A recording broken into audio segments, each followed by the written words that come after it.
कि अभी अभी घर में कोई बहुत बड़ी टेंशन हुई थी। इससे पहले कि अनिका किशन मामा से कुछ पूछती, सच बता, क्या करने आई है तू इतने सालों बाद हमारे घर में? पता है माँ की हालत क्या हो गई है तुम्हारी दवाइयों की वजह से? शीला मासी की ये बात सुनकर अनिका हैरान हो गई। जैसे ही अनिका नानी माँ के रूम की तरफ बढ़ने लगी, नानी माँ अंजलि मामी के साथ रूम के बाहर आईं और चिल्लाकर बोली, चली जाओ मेरे घर में से और दोबारा इस घर में कदम मत रखना। जैसे ही अनिका नानी माँ के रूम की तरफ जाने लगी, अंजलि मामी नानी माँ को लेकर बाहर आईं। नानी माँ ने अपनी आंखें मसलते हुए कहा, चली जाओ इस घर से और दोबारा कभी इस घर में कदम मत रखना। नानी माँ की आंखें बिल्कुल लाल हो चुकी थीं, इसलिए वो बार बार अपनी आंखें मसल रही थीं। अनिका को पता था कि ये उसकी दी हुई दवा का पॉजिटिव असर है। जैसे ही अनिका नानी और अंजलि मामी को ये सारी बातें समझाने की कोशिश करने लगी, शीला मासी ने पीछे से आकर अनिका का हाथ पकड़ लिया। शीला मासी ने अनिका से कहा, तुमने सुना नहीं अभी अभी माँ ने क्या कहा? निकल जाओ इस घर से। ये कहकर शीला ने अनिका को दरवाजे की ओर धकेल दिया। तभी पीछे से नानी ने अपनी बात दोहराते हुए कहा, मैं अनिका से नहीं तुमसे कह रही हूँ शीला, निकल जाओ मेरे घर से। ये क्या कह रही हैं मम्मी?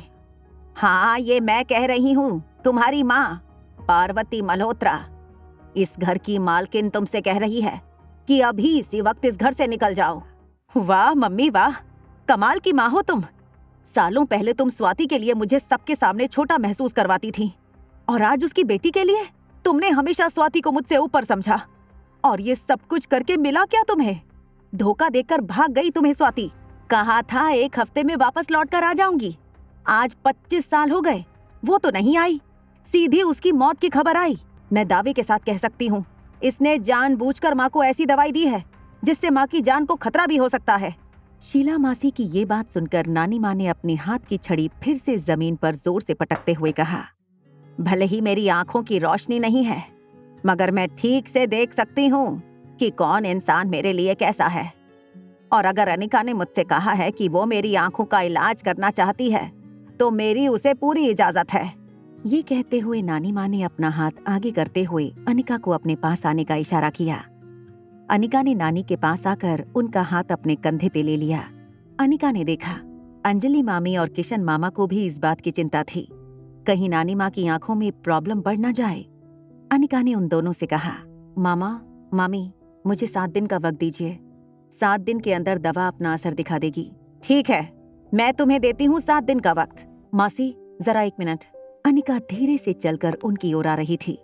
अनिका को गौर से देखते हुए एक पल के लिए शीला मासी को लगा कि वक्त फिर से उन्हें 25 साल पहले ले गया था और अनिका की माँ स्वाति उसके पास चलकर आ रही थी। शीला मासी के बिल्कुल पास आकर अनिका ने चेहरे पर बिना कोई एक्सप्रेशन लाए उनसे कहा, मगर इस चैलेंज में अगर जीत मेरी हुई तो आपको भी कुछ करना होगा। तो क्या क्या करना होगा मुझे अगर तुम जीत गई तो? आपको मेरी माँ से माफी मांगनी होगी। आपने आज तक मेरी माँ पर जो भी इल्जाम लगाए, जितना भी बुरा भला कहा, उन सब के लिए आपको मेरी माँ से माफी मांगनी होगी। अनिका के मुंह से ये बात सुनकर एक पल के लिए शीला को ऐसा लगा जैसे स्वाति ने खुद अनिका का रूप लेकर उसे ये बात कही हो।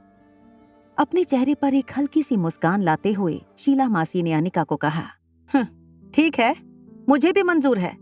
आयुर्वेदिक दवाइयां बनाने में स्वाति का हाथ देश में तो क्या दुनिया में कोई नहीं पकड़ सकता था। देखते हैं तुम्हारे अंदर स्वाति के कौन से गुण आए हैं, दवाइयां बनाने वाले या धोखा देने वाले। ये कहते हुए शीला मासी मुड़कर अपनी कार में बैठकर निकल गईं।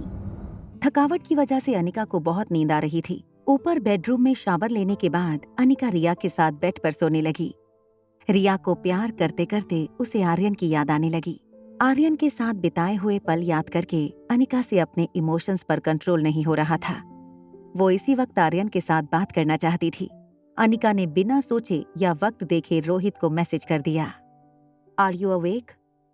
रोहित की स्क्रीन पर जैसे ही अनिका का मैसेज आया, रोहित को लगा कि अनिका उससे नजदीकियां बढ़ाना चाहती है और कहीं ना कहीं उससे बात करने का मौका ढूंढ रही है।